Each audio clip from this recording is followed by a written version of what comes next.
My presentation today is on the dangers of social media among young teen girls today, the shocking truth, the effects on our teens, and what we can do about it. My purpose today is to impress upon the audience the dangers of social media and the culture that surrounds it among the young teen girls of today. The more knowledge that is out there, the better chance that we have of making some headway in this new technological space. My introduction: pressure. The pressure brought on by the constant need to compare and it be accepted by likes or views can be too much for adolescent girls to handle.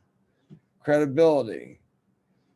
I chose this topic because I am a father of two young girls, ages 11 and 13, who both use many social media platforms.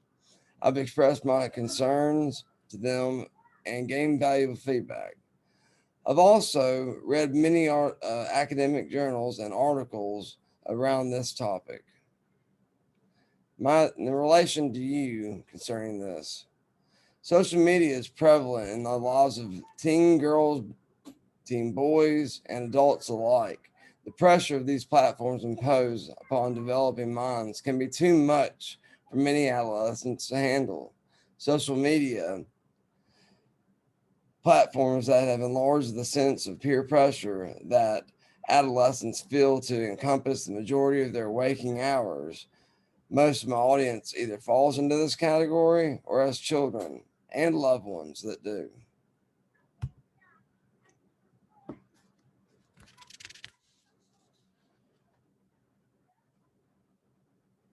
My speech today will encompass many different contributing factors like the constant need for validation, the unrealistic standards set upon young teens, the detrimental effects on sleep and general well being, and the ways to mitigate the negative impact of social media. Teen girls today feel a constant need of validation through social media platforms. Girls easily gain a negative body image by browsing through social media platforms.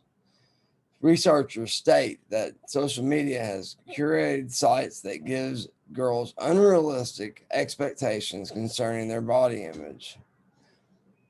And I like to quote Natasha Varelia here with external pressure is emphasized more with girls, and that there is an imbalance in the pressure on them to look a certain way. Now that you know a little more about the potential damaging effects from the need of constant validation, let's look at the unrealistic standards placed on teens today.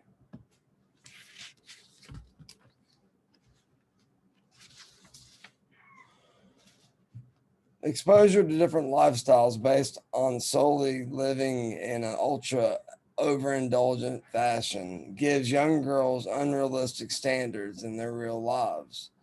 Part of the social media culture is to flaunt expensive items from cars to houses to clothes, and global travel has become a big thing among these teen starlets.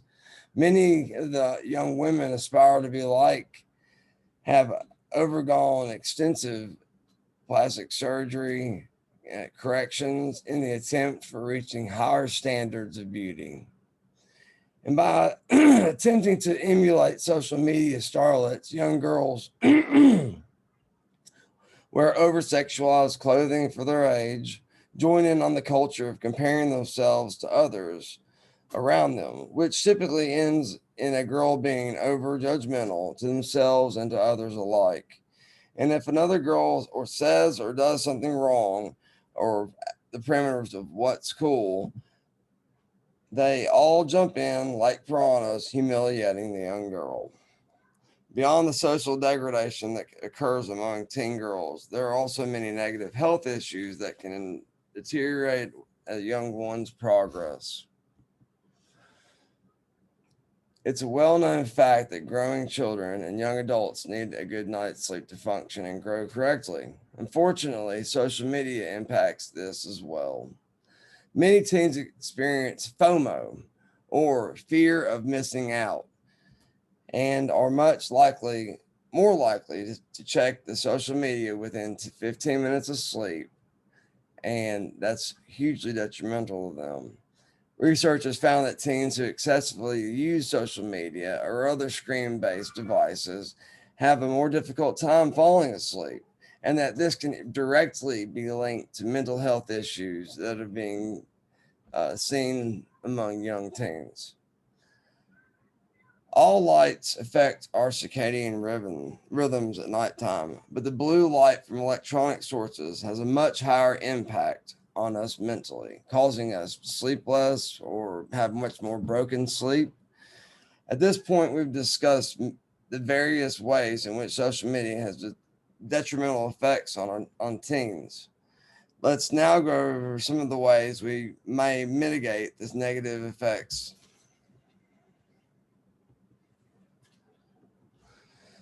To bring this full circle, I'm going to discuss how parents and adults can help decrease this negative trend. First and foremost, limit your child's screen time and stick with it. Set daily limits. Use higher scrutiny with social media. And if a child goes around your rules, follow through with punishment.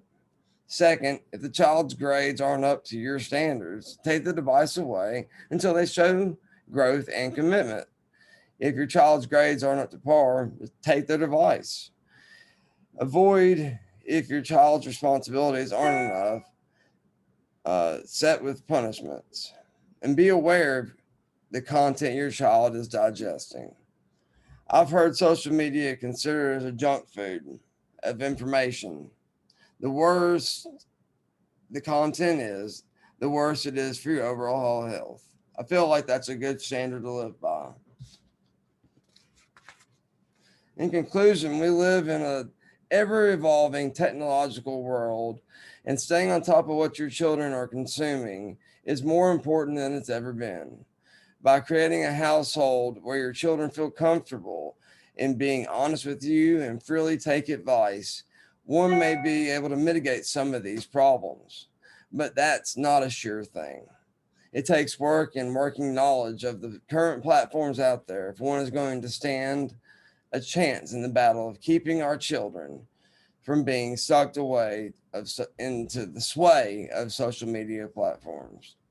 If we all make a conscious effort to keep our children focused on more external things like sports and their studies, they gain the knowledge for themselves that social media platforms are nothing but time traps that more meant to sell you a product than to connect with a friend.